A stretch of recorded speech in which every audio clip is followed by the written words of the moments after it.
مساء الفل. لو هنتكلم النهارده على منتخب مصر او منتخب حسام حسن واختياراته للعيبه اللي واخدها والقائمه اللي هو واخدها. لو انت تتكلم دلوقتي على مثلا ايه، كل مدير فني له وجهه نظر في اللي هو بيعمله يعني. فلو مثلا ايه اتكلمنا ان في مدير فني بياخد مثلا ايه الخبره مع الشباب، في واحد تاني ياخد شباب بس ويقول لك لا انا فوق الكام و30 فوق ال 30 32 مش هاخد لعيبه عشان ابني مستقبل او ابني فرقه لقدام. لكن مع كابتن حسام حسن انت مش فاهم حاجه. يعني لو رحنا مثلا كده لحراسة المرمى هتلاقي ان واخد الشناوي بقاله 3 شهور تقريبا ما لعبش كوره. فماشي يا سيدي، حراسة مرمى وبتاع، وبقاله 3 شهور ما لعبش كوره، مش مهم. حراسة المرمى مش محتاجه جري وفرهده كتير، مش مهم يا سيدي. تعالى في الدفاع. يعني مع احترامي لاي حد، يعني محمد هاني واكرم توفيق اللي هو لعب باك يمين، او اي حد باك يمين موجود في مصر، يعني عمر كمال عبد الواحد وعمر جابر. هو عنده مشكله مع عمر؟ يعني عنده مشكله مع اسم عمر؟ اي حد اسمه عمر ما بياخدوش.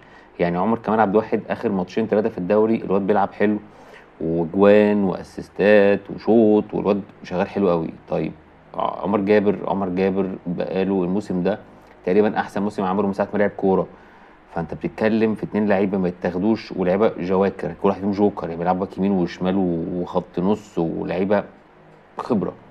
سواء عمر جابر لعيب خبره، وعمر كان عبد الواحد لعب منتخب قبل كده، فلعيبه تقيله وخبره ومستواها حلو. ما تاخدهمش ليه؟ عشان عمر كان عبد الواحد عمل معاه مشكله قبل كده، مش عارف في مصر ولا فين، لما كان بيدربه فقفش عليه. وعمر جابر هو مقتنع ان هو المشاه من بيراميدز، فهو بياخد بالاهواء الشخصيه والمشاكل الشخصيه عن مصلحه الفرقه ومصلحه منتخب مصر. فده كده باين رسمي يعني. لو تيجي على خط النص هتلاقي ما خدش دونجا. طب ماشي، ما خدتش دونجا ليه؟ الواد بيلعب حلو ومستمر ومستواه في تصاعد وشايل الزمالك، ما خدتوش ليه؟ ما تعرفش. طب خدت احمد نبيل كوكا اللي ما بيلعبش بشكل اساسي مع الاهلي ليه؟ ما تعرفش. يعني حاجات غير مبرره، يعني حاجات كده مجهوله الفهم. ولو اتكلمت برضو على في راس الحربه، واخد لك اوفا ومحمد الشامي.